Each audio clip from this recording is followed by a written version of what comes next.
Nah, sekarang buka bukunya, kita belajar tentang HIV/AIDS. Jadi, HIV/AIDS itu Halo semuanya, saya Tara yang akan menggantikan Pak Guru untuk menjelaskan apa itu HIV dan cara masuknya ke dalam tubuh.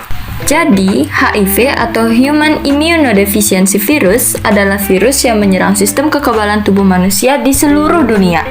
Di Indonesia sendiri sudah ada 519.000 orang yang terjangkit. Dan untuk skala dunia, sudah ada 38,4 juta jiwa loh. Lalu, untuk masuk ke dalam tubuh, mereka harus melewati 4 tahapan. Yang pertama adalah exit atau keluar virus dari tubuh yang terjangkit. Yang kedua adalah sufficient, di mana jumlah virus yang keluar harus memenuhi taraf, sehingga mereka bisa ke tahap yang ketiga, yaitu survive atau bertahan hidup. Dan tahap terakhir atau keempat, yaitu enter, atau masuknya virus ke dalam tubuh manusia lain untuk berkembang biak dan membunuh sel-sel darah putih yang ada di tubuh tersebut. Terima kasih dan kembali ke cerita. Saat pulang sekolah. Woi, sini. Aduh ya Tuhan, kenapa aku bisa ada di sini? Ini gimana maksudnya bentar itu? Itu oh no. Hayo lo. Kenapa ya di video tadi aku kaget? Jadi, HIV/AIDS itu dapat menyebar melalui 4 cara. Yang pertama adalah berbagi jarum suntik, kedua adalah melakukan hubungan seks dengan orang yang berpotensi, ketiga menerima donor darah atau organ dari orang yang berpotensi, dan yang keempat adalah meminum ASI dari ibu yang terjangkit. Terima kasih dan kembali ke cerita.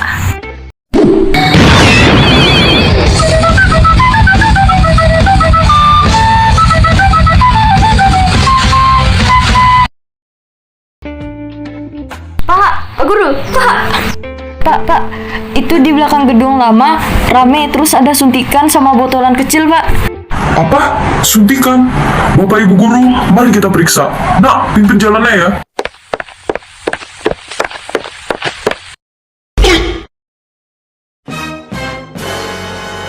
Kamu ini pasti kamu ketua gengnya ya? Lain kali kamu tidak akan Bapak biarkan. Pokoknya kalian semua yang ada di belakang tadi itu harus diperiksa, harus cek lab. Kenapa kamu bisa ikutnya seperti ini sih? Bukannya kamu itu bagus di pelajaran? Kenapa kamu malah ikut-ikut geng-geng seperti ini? Bahkan sampai bawa-bawa suntikan segala?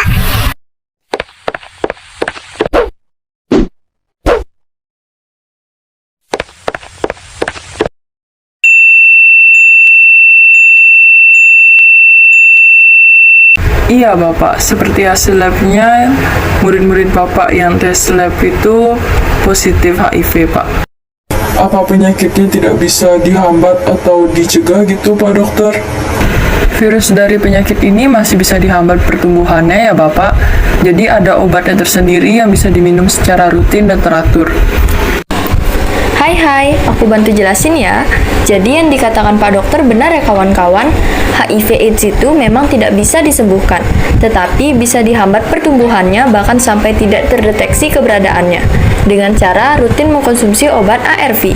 Meskipun begitu, bukan berarti tubuh pasien yang sudah tidak terdeteksi keberadaan virus HIV di dalamnya benar-benar sudah sembuh total ya, karena pada dasarnya virus itu masih ada di dalam tubuh pasien, hanya saja tidak memperbanyak jumlahnya. Oh ya, aku juga punya nih video tentang sel-sel yang ada di dalam tubuh orang dengan HIV/AIDS yang sudah mengkonsumsi ARV dan yang tidak. Silakan disimak ya.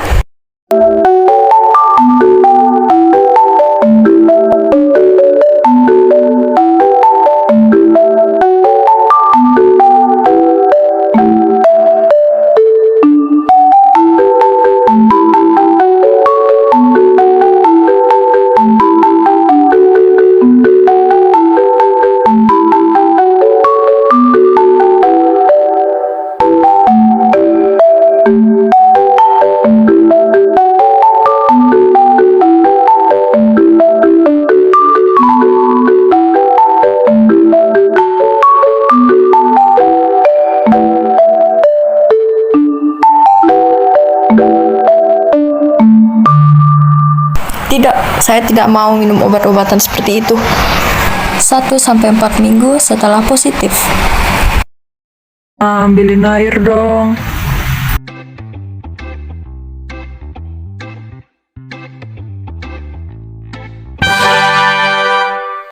Sepuluh sampai 15 tahun kemudian. Hahaha. Aduh, kepalaku. Baiklah, dikarenakan dulu dia menolak mengkonsumsi ARV, sekarang dia sudah berada dalam fase ketiga dari HIV. Memangnya ada berapa fase dari penyakit HIV? Jadi, HIV itu mempunyai 3 fase gejala ketika kita sudah terjangkit. Yang pertama adalah adanya gejala-gejala demam atau flu yang biasanya terjadi setelah 1 hingga 4 minggu setelah terkena HIV. Yang kedua adalah tahap tanpa gejala yang bisa saja terjadi selama 10-15 tahun. Pada fase ini, virus masih berkembang, hanya saja tidak menghasilkan gejala. Dan yang terakhir atau yang ketiga adalah infeksi HIV simptomatik, di mana kekebalan tubuh penderita rusak parah, sehingga memudahkan masuknya penyakit-penyakit lain yang sama maupun lebih berbahaya ketimbang HIV/AIDS itu sendiri. Dan mungkin karena hal inilah banyak yang menyimpulkan kalau HIV/AIDS itu sama dengan kematian. Astaga, alarm sudah berbunyi. Waktuku akan segera habis. Baiklah, pesanku untuk kalian semua hanya satu. Yang harus kita jauhi adalah penyakitnya ya, bukan orangnya. Saya Tara, pamit undur diri. Terima kasih sudah menonton dan sehat-sehat ya. Siamo tutti fratelli.